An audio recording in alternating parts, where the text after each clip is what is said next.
This is the British pound sterling, the world's oldest currency in continuous use since its inception.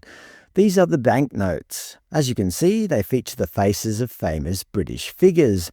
For example, the £5 note has a portrait of former military officer and wartime Prime Minister Winston Churchill. The £10 features celebrated English novelist Jane Austen, while the £50 showcases World War II codebreaker and the father of modern computing, Alan Turing. Influential British people on British banknotes? Nothing to see here, right? Well, it turns out that in the name of diversity, or some other such nonsense, having pictures of people on money might upset some individuals. And as you know, in modern society, we're not allowed to upset anyone. For example, Winston Churchill, although he saved Britain from Nazi Germany, he was a staunch defender of British imperialism. Not to mention, he was a member of the Conservative Party. Very upsetting. So the Bank of England, in its infinite wisdom, has decided to replace these divisive humans with British wildlife instead. Thank you to the viewer who sent this in. As the BBC reported recently, wildlife to replace historical figures on banknotes. And you get a say.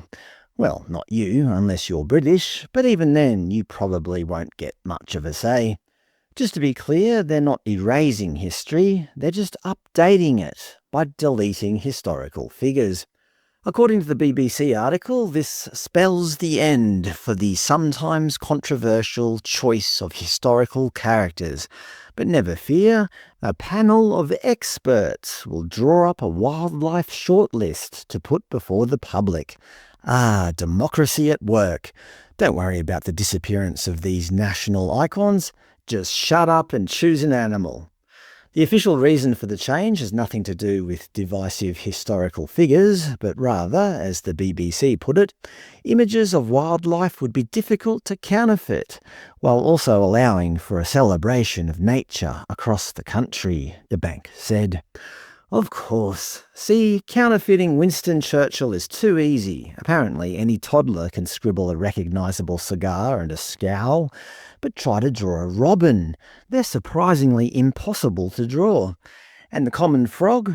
Once the bank has an amphibian on the fiver, financial crime in the British Isles is basically solved. According to more recent BBC reports, to everyone's surprise, there's been a bit of a backlash to the bank's sudden pivot to biology. Leader of the opposition, Kemi Badenoch, said it was a silly thing to do, while Reform's Nigel Farage called it absolutely crackers. And again, the bank reiterates that this was primarily an anti-counterfeiting move, claiming Churchill and other historical characters would eventually have to be replaced anyway.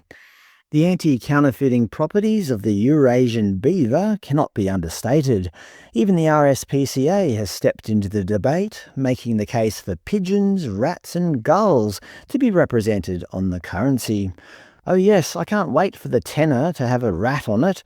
Nothing says global Britain quite like a plague-carrying rodent. For those lovers of the royal family, never fear. The BBC notes that the monarch has appeared on Bank of England notes since 1960 and will continue to do so in the future. So King Charles will still be there, personally overseeing every overpriced pint and electricity bill. Chief Cashier at the Bank of England, Victoria Cleland, loves her new idea.